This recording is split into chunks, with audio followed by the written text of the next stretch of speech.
Chapter 2, Keeping the Love Tank Full.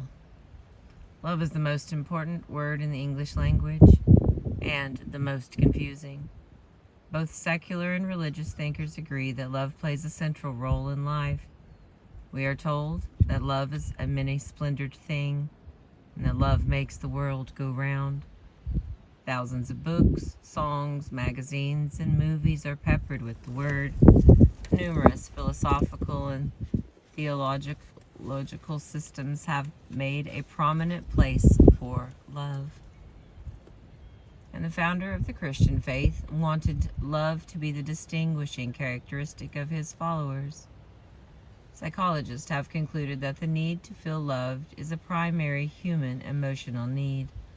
For love, we will climb mountains, cross seas, traverse desert sands, and endure untold hardships. Without love, mountains become unclimbable, seas uncrossable, deserts unbearable, and hardships our plight in life. The Christian apostles to the Gentiles, Paul, exalted love when he indicated that all human accomplishments that are not motivated by love are, in the end, empty. He concluded that in the last scene of the human drama, only three characters will remain: faith, hope, and love. The greatest of these is love. If we can agree that the word love permeates human society, both historically and in the present, we must also agree that it is a most confusing word. We use it in 1,000 ways. We say, "I love hot dogs," and in the next breath, "I love my mother." We speak of loving activities, swimming, skiing, hunting. We love objects, food, cars, houses. We love animals, dogs, cats, even pet snails. We love nature, trees, grass, flowers, and weather. We love people, mother, father, son, daughter, parents, wives, husbands, friends. We even fall in love with love. If all that is not confusing enough, we also use the word love to explain behavior. I did it because I love her. That explanation is given for all kinds of actions. A man is involved in an adulterous relationship and he calls it love. The preacher, on the other hand, calls it sin. The wife of an alcoholic picks up the pieces after her husband's latest episode. She calls it love. But the psychologist calls it codependency. The parent indulges all the child's wishes, calling it love. The family therapist would call it irresponsible parenting. What is loving behavior?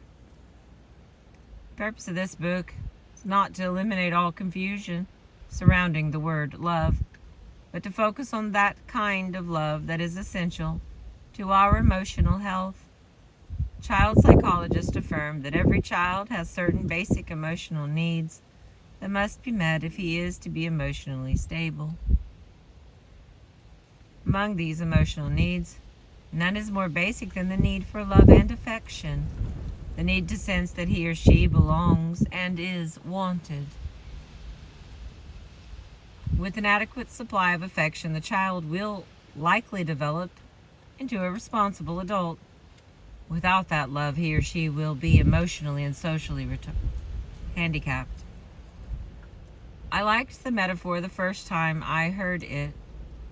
Inside every child is an emotional tank waiting to be filled with love. When a child really feels loved, he will develop normally. But when the love tank is empty, the child will misbehave. Much of the misbehavior of children is motivated by the cravings of an empty love tank. I was listening to Dr. Ross Campbell, a psychiatrist who specializes in the treatment of children and adolescents. As I listened,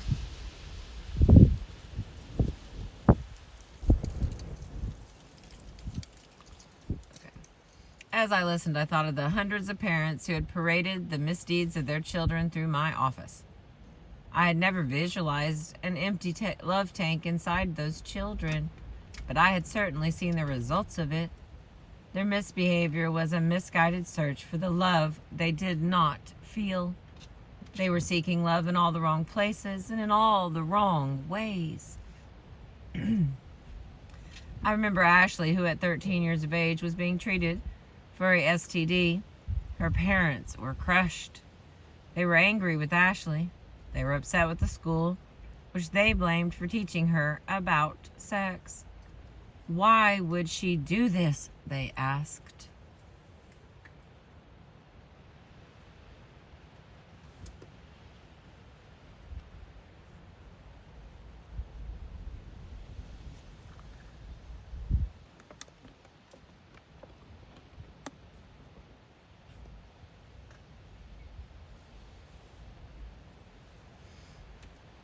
At the heart of mankind's existence is the desire to be intimate and to be loved by another. Marriage is designed to meet that need for intimacy and love.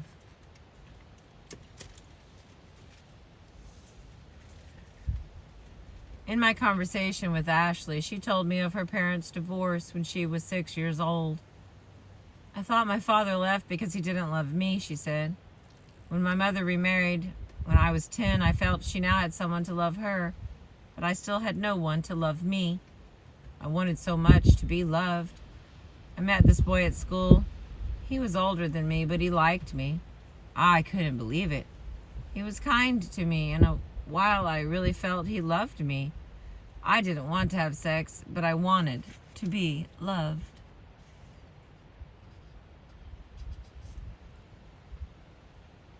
Ashley's love tank had been empty for many years.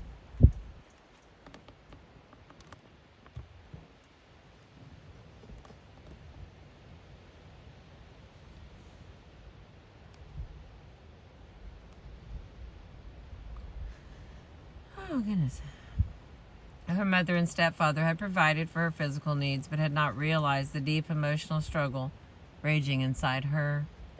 They certainly loved Ashley, and they thought that she felt their love. Not until it was almost too late did they discover that they were not speaking Ashley's primary love language.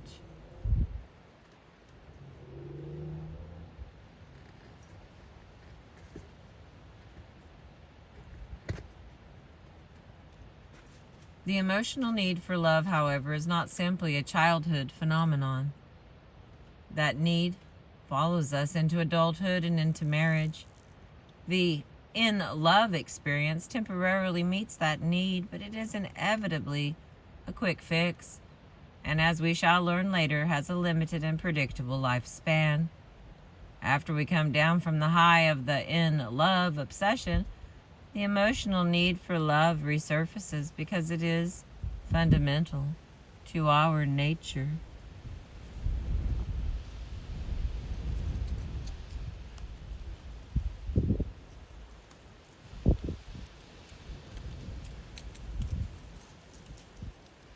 It is at the center of our emotional desires.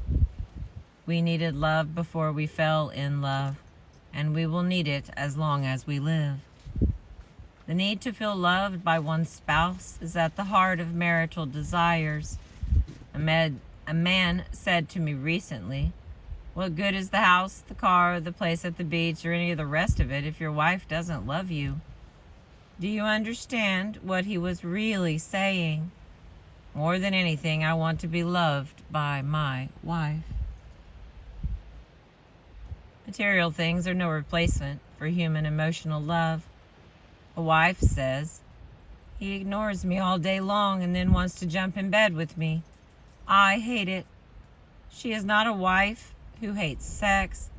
She is a wife desperately pleading for emotional love.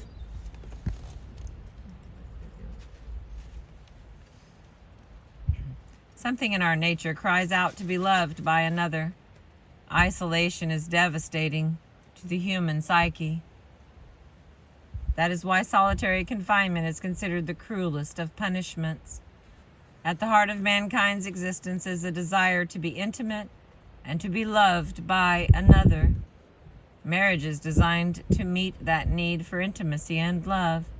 That is why the ancient biblical writings spoke of the husband and wife becoming one flesh.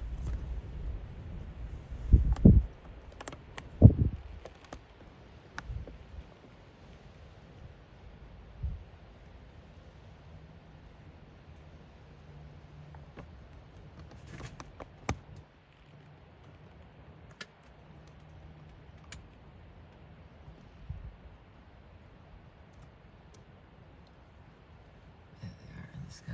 Okay. That's one place.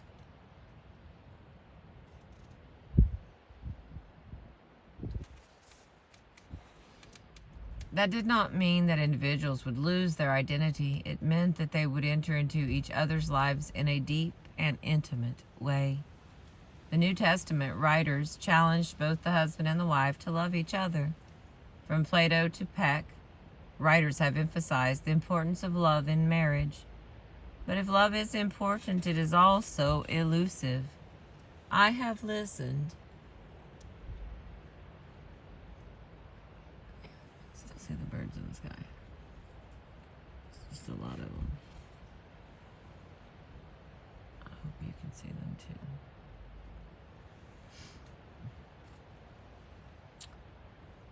But if love is important, it is also elusive. I have listened to many married couples share their secret pain. Some came to me because the inner ache had become unbearable. Others came because they realized that their behavior patterns or the misbehavior of their spouse was destroying the marriage.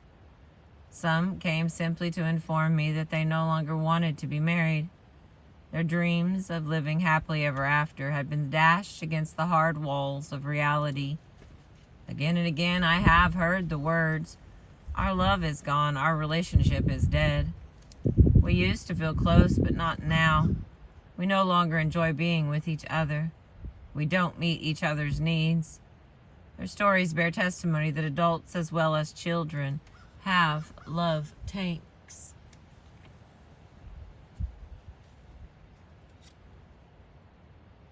Could it be that deep inside hurting couples exists an invisible emotional love tank with its gauge on empty? Could the misbehavior, withdrawal, harsh words, and critical spirit occur because of that empty tank? If we could find a way to fill it, could the marriage be reborn? With a full tank, would couples be able to create an emotional climate where it is possible to discuss differences and resolve conflicts? Could that tank be the key that makes marriage work? Those questions sent me on a long journey. Along the way, I discovered the simple yet powerful insights contained in this book. The journey has taken me not only through 30 years of marriage counseling, but into the hearts and minds of hundreds of couples throughout America. From Seattle to Miami, couples have invited me into the inner chamber of their marriages, and we have talked openly. The illustrations included in this book are cut from the fabric of real life. Only names and places are changed to protect the privacy of the individuals who have spoken so freely. I am convinced that keeping the emotional love tank full is as important to a marriage as maintaining the proper oil level is to an automobile. Running your marriage on an empty love tank may cost you even more than trying to drive your car without oil. What you are about to read has the potential of saving thousands of marriages and can even enhance the emotional climate of a good one. Whatever the quality of your marriage now, it can always be better. Warning: understanding the 5 love languages and learning to speak the primary love language of your spouse may radically affect his or her behavior. People behave differently when their emotional love tanks are full. Before we examine the 5 love languages, however, we must address one other important but confusing phenomenon: the euphoric experience of falling in love. Chapter 3 is going to be titled Falling in Love. I'm reading you the 5 love languages: words of affirmation, quality time, receiving gifts, acts of service, and physical touch. This is a book written by Gary Chapman. I appreciate you.